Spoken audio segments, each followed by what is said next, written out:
बिस्मिल्लाहिर्रहमानिर्रहीम अस्सलाम वालेकुम। तो स्टूडेंट्स, आज हम सिंपल हार्मोनिक मोशन का पार्ट 2 डिस्कस करेंगे, जिसमें हम डिस्कस करेंगे लीनियर फ्रीक्वेंसी के बारे में और एंगुलर फ्रीक्वेंसी के बारे में। तो फ्रीक्वेंसी बेसिकली आपके पास क्या होती है? फ्रीक्वेंसी आपके पास होती है जी vibrations. Frequency is just uh vibrations. Vibrations भी किनको कह सकते हैं, या इसको आप ऑसिलेशंस का नाम भी दे सकते हैं। वाइब्रेशंस और ऑसिलेशंस जो है ना, ये एक ही चीज़ है, एक ही टर्म है। तो यहाँ पर हम दो बार डिस्कस करेंगे, लीनियर फ्रीक्वेंसी के बारे में डिस्कस करेंगे और हम यहाँ पे एंगुलर फ्रीक्वेंसी के बारे में डिस्कस करेंगे। तो अगर तो आपका जो ऑब्जेक्ट है वो यूनिट टाइम में या वो दिए गए टाइम में अपनी कितनी वाइब्रेशंस को कंप्लीट कर रहा है या अपनी ऑसिलेशंस को कंप्लीट कर रहा है इन अ गिवन टाइम, तो वो आपके पास अमाउंट बन जाएगी लीनियर फ्रीक्वेंसी। Linear frequency. तो फिर इसकी डेफिनेशन आपके पास क्या बनेगी? The amount of vibrations completed in a unit time is called linear frequency. यानी कि आपका जो ऑब्जेक्ट है या आपका जो पार्टिकल है वो गिवन टाइम में कितनी ऑसिलेशंस को या कितनी वाइब्रेशंस को कंप्लीट कर रहा है, तो वो उसका क्या होगा? लीनियर फ्रीक्वेंसी या फिर ऑसिलेशन फ्रीक्वेंसी। लेट्स सपोज कि यहाँ पर हमारे पास एक पेंडुलम है जो कि हमारे पास एक अटैच्ड है, और ये उसकी एक्सट्रीम पोजीशन ए है और ये आपके पास एक्सट्रीम पोजीशन बी है। अब आपका जो पेंडुलम है वो पॉइंट ए से उसने स्टार्ट किया और पॉइंट ए से वो पॉइंट ओ पर आया, एंड देन ओ से बी पर चला गया और फिर बी से ओ और देन ओ से ए। तो इसने क्या किया कि अपनी एक वाइब्रेशन को क्या कर लिया है? कंप्लीट कर लिया है।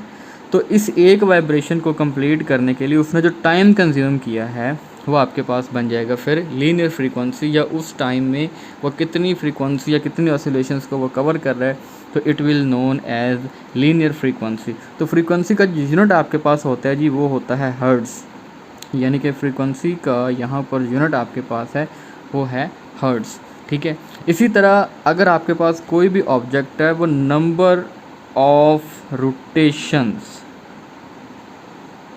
नंबर ऑफ रोटेशंस, यानी कि लेट्स सपोज कि आपके पास कोई भी ऑब्जेक्ट है और वो सर्कुलर ऑर्बिट में मूव कर रहा है, और सर्कुलर ऑर्बिट में लेट्स सपोज कि ये उसका पॉइंट ओ है जो कि स्टार्टिंग पॉइंट है, या इस पॉइंट पर हम उसकी जो है ना ऑफ रोटेशंस को ऑब्जर्व कर रहे हैं। तो इस पॉइंट पर यानी कि वो कितनी ऑसिलेशंस कंप्लीट कर रहा है यूनिट टाइम में या दिए गए वक्त में, आपका जो ऑब्जेक्ट है, आपका जो पार्टिकल है, वो कितनी रोटेशंस कंप्लीट कर रहा है। तो अगर हम रोटेशन की बात करेंगे तो फिर आपके पास वो टर्म बन जाएगी एंगुलर फ्रीक्वेंसी। क्या बन जाएगी फिर वो टर्म आपके पास? Angular frequency. लीनियर फ्रीक्वेंसी ये कि आपका जो ऑब्जेक्ट अगर वो स्ट्रेट लाइन में अपनी मोशन को कंप्लीट किए हुए है, तो अल्टीमेटली आपका जो ऑब्जेक्ट है वो यहाँ पर भी देखें कि आपका जो ऑब्जेक्ट है वो पहले पॉइंट ए से ज़ीरो पर आया, ज़ीरो से फिर वो बी पर चला गया, एंड देन बी से वो अगेन ज़ीरो पर आ गया, and then back to position A.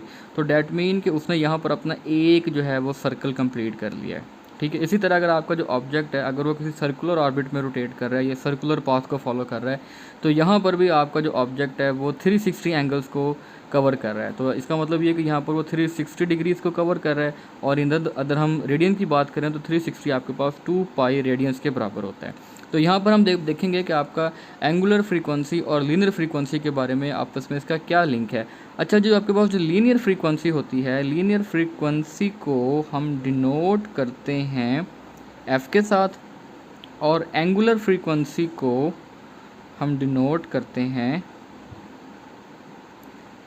Omega के साथ। तो इसका मतलब ये कि यहाँ पर जो लीनियर फ्रीक्वेंसी और एंगुलर फ्रीक्वेंसी के दरमियान आपका जो रिलेशन बनेगा, this is F is equals to omega over 2 pi. That mean omega is angular frequency and F is the linear frequency, and 2 pi is the rotation, कि how much the rotation completed by the particle in a unit time. अच्छा जी, after linear frequency and angular frequency, अभी यहाँ पर हम बात करेंगे time period के बारे में। टाइम पीरियड ऑफ मोशन, यानी कि लेट्स सपोज कि यहाँ पर आपके पास पॉइंट ए है और यहाँ पर आपके पास एक पॉइंट बी है। तो आपका जो ऑब्जेक्ट है, आपका जो पार्टिकल है, वो पॉइंट ए से जब पॉइंट बी पर गया है तो उसने कितना टाइम कंज्यूम किया है, तो वो आपके पास बन जाएगा टाइम पीरियड। वो आपके पास क्या बन जाएगा, टाइम पीरियड बन जाएगा। तो डैट मीन कि time needed to complete one vibration, मैं यहाँ पे लिख देता हूँ आपको, time needed to complete one vibration is called time period. यानी कि एक वाइब्रेशन को कंप्लीट करने के लिए आपके पार्टिकल को जितना टाइम रिक्वायर्ड है वो आपके पास बन जाएगा टाइम पीरियड। ठीक है जी। तो टाइम पीरियड आपके पास जो है वो पीरियोडिक मोशन का यहाँ पर हमारे पास है जी 2π/ω। ठीक है जी। अब कल हम लोगों ने जब डिस्कस किया था तो हम लोगों ने वहाँ पर displacement of simple harmonic motion की हमने इक्वेशन ड्राइव की थी, और इक्वेशन आपके पास क्या थी, x = xm cos of omega T plus phi. अब यहाँ पर एक्स एम आपके पास ये है जी पोजीशन एट एक्सट्रीम पोजीशन। ठीक है। और कॉस आपके पास फंक्शन है, ओमेगा आपके पास एंगुलर फ्रीक्वेंसी है, टी आपके पास टाइम पीरियड है, और फाई आपके पास यहाँ पर फेज डिफरेंस है। अच्छा जी, लेट्स सपोज कि यहाँ पर आपका जो पार्टिकल है जब वो पॉइंट ए पर था तो उसके पास टाइम आपके पास टी है, और सेम टाइम आपका जो वाई पार्टिकल है वो अब यहाँ पे चला गया है पॉइंट बी के ऊपर। अब डेफिनेटली कि जब उसकी पोजीशन चेंज हुई है तो उसके टाइम पीरियड में भी चेंज आएगा, और यहाँ पर उसका जो टाइम पीरियड होगा वो बन जाएगा t+2π/ω, क्योंकि वहाँ पर उसने अपनी एक रेवोल्यूशन को भी कंप्लीट कर लिया होगा, तो उसका जो टाइम पीरियड बन जाएगा फिर वो t+2π/ω है। और ये हमने क्वेश्चन ड्राइव की थी कल, which is the displacement of simple harmonic oscillator. तो अब हम क्या करेंगे, इस इक्वेशन में हम टाइम पीरियड की वैल्यू पुट कर देंगे। तो जब ये वैल्यू पुट करेंगे तो इक्वेशन आपके पास क्या बन जाएगी, x = xm cos of omega, T की जगह पर उसका टाइम पीरियड आ जाएगा 2t+2π/ω, और साथ में आपके पास यहाँ पर फाई आ जाएगा। अब इसको अगर हम सिंप्लीफाई करेंगे तो आपके पास ये जो इक्वेशन बन के आएगी, this is x = xm cos of omega T plus 2π, और प्लस आपके पास यहाँ पर फाई आ जाएगा। जब इसका हम एलसीएम लेंगे तो यहाँ पर ये टर्म आपके पास 2ωt बन जाएगी, और यहाँ पर आपके पास ये ओमेगा आ जाएगा। अब यहाँ पर इस इक्वेशन को हम थोड़ा सा रीअरेंज करेंगे। रीअरेंज हम इसलिए करेंगे कि ताकि हम यहाँ पर एक फार्मूला है वो ट्रिग्नोमेट्रिक आइडेंटिटी है उसको हम यहाँ पर अप्लाई कर सकें। तो यहाँ पर आ जाएगा x = xm cos of omega T plus phi आपके पास आ जाएगा, और प्लस आपके पास बन जाएगा 2ω। अब इस टर्म को हम अल्फ़ा कंसिडर करेंगे और इस टर्म को हम बीटा कंसिडर करेंगे, फॉर सच दैट के यहाँ पर हम cos अल्फ़ा प्लस बीटा का फार्मूला अप्लाई कर सकें। तो cos अल्फ़ा प्लस बीटा का फार्मूला आपके पास क्या होता है, cos alpha cos beta minus sine alpha sine beta. तो ये ट्रिग्नोमेट्रिक आइडेंटिटी यूज़ करते हुए इस फार्मूले को आगे हम इस इक्वेशन को हम आगे एक्सपेंड कर देंगे। तो आपके पास आ जाएगा x = xm cos of omega T plus phi, और ये आपके पास है जी cos अल्फ़ा, और cos बीटा आपके पास होगा जी cos ऑफ 2π माइनस यहाँ पर आपके पास आ जाएगा sine of omega T plus phi into sine of 2π। तो यहाँ पर हमने इस फार्मूले को, इस इक्वेशन को हमने ओपन कर लिया using trigonometric identity cos alpha plus beta which is equal to cos alpha cos beta and minus sine alpha sine beta. यहाँ पर जो ओमेगा टी हमारे पास इसको हमने अल्फ़ा कंसिडर किया है, और जो हमारे पास यहाँ पे फंक्शन 2π है इसको हमने यहाँ पर बीटा कंसिडर किया है। ठीक है जी। तो इसको हम फर्दर आगे जब इसको सिंप्लीफाई करेंगे तो यहाँ पर आपके पास जो time period of periodic motion है वो आपके पास बन जाएगा t = 2π/ω। और अगर हम यहाँ पर सिंपल हार्मोनिक ऑसिलेटर जो हमने कल जिस इक्वेशन ड्राइव की थी, अगर हम उस इक्वेशन के अंदर इस फार्मूले को ओपन करें जो कि हम लोगों ने कल इक्वेशन ड्राइव की थी, d2x/dt² प्लस k/m × x = 0, यानी कि कल हम लोगों ने ये स्टडी किया था d2x/dt² plus k/m × x = 0। This is the equation of motion of simple harmonic oscillator.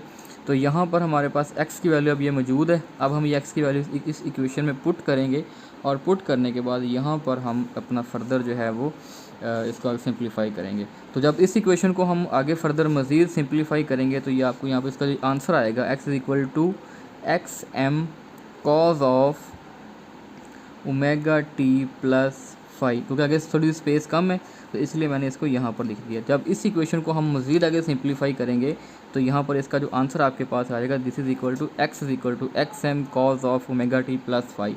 अब ये हमारे पास x की वैल्यू मौजूद है। अब इस x की वैल्यू को हम सिंपल हार्मोनिक मोशन की जो ऑसिलेटर वाली इक्वेशन है उसमें हम इसको यूज़ करेंगे।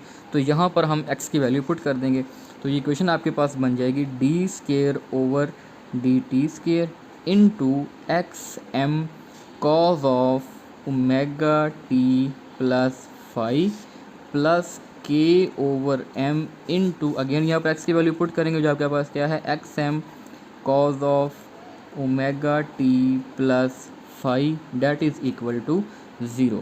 अब क्योंकि यहाँ पर derivative involve with respect to time, तो जब इस इक्वेशन को हम मज़ीद आगे सिंप्लीफाई करेंगे या जब इसका हम डेरिवेटिव लेंगे तो इसका जो डेरिवेटिव में आपके पास आ जाएगा minus omega square into x M cos of omega T plus phi plus आपके पास आ जाएगा जी k over M into x M cos of omega T plus phi which is equal to 0।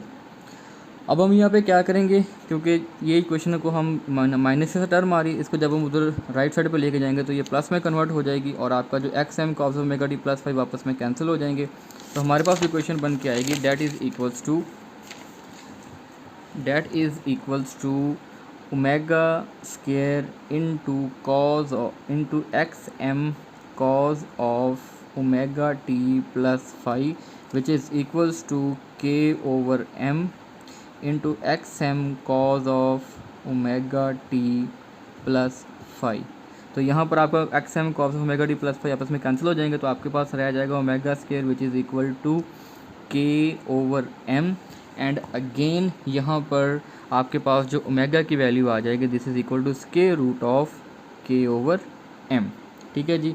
तो टाइम पीरियड हमारे पास क्या था, t is equal to 2 pi over omega है जी हमारे पास। तो हम क्या करेंगे कि अब हमारे पास यहाँ पर ओमेगा की वैल्यू मौजूद है, ओमेगा की वैल्यू को हम इस इक्वेशन में इंसर्ट कर देंगे, then we will get t is equals to 2 pi और हमारे पास यहाँ पर ओमेगा की वैल्यू आ जाएगी के ओवर एम और जब इसको मज़ीद आगे सिंप्लीफाई करेंगे तो it will gives 2 pi square root m over k, क्योंकि जो रेसिप्रोकल है वो ऊपर जाके क्या हो जाएगा, उलट हो जाएगा, यानी कि वो चेंज हो जाएगा। तो this is the relation for time period of simple harmonic motion and now we will calculate frequency of harmonic oscillator. जो नेक्स्ट हमारी हेडिंग बनेगी this is frequency of harmonic oscillator. Frequency of harmonic oscillator. अब frequency जो है वो time period का reciprocal होता है जी। तो f is equals to 1 over t आपके पास है। अब टाइम पीरियड का फार्मूला हम लोगों ने ऊपर कैलकुलेट कर लिया which is equal to 2 pi square root m over k.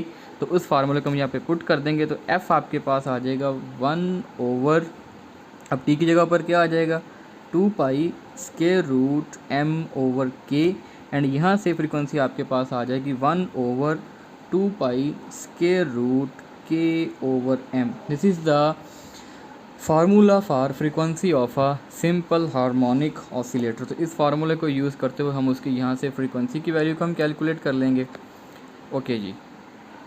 And this is all about the simple harmonic motion और सिंपल हार्मोनिक ऑसिलेटर, जिसमें हम लोगों ने वाइब्रेटरी मोशन की बात की है या ऑसिलेटरी मोशन की बात की है। Then we will discuss the periodic motion, then we will discuss the simple harmonic motion, फिर उसके डिफरेंट केसेस थे, फिर हम लोगों ने displacement of simple harmonic motion उसके हमने क्वेश्चन को ड्राइव किया। Then we will calculate the time period, फिर हम लोगों ने रिलेशन डिस्कस किया between linear frequency and angular frequency. Then उसके बाद हमने वहाँ पर उसकी जो फ्रीक्वेंसी ऑफ हार्मोनिक ऑसिलेटर वो कैलकुलेट किया। तो यहाँ पर तक आपका जो है ये एक क्वेश्चन मुकम्मल हो जाएगा which is simple harmonic oscillator. तो थैंक यू सो मच। इस लेक्चर को आप नोट करें, अगर इसमें कोई कन्फ्यूजन हो तो you can discuss your answer in a comment box और directly you can discuss your answers questions with me in a inbox. Thank you जी, अल्लाह हाफिज़।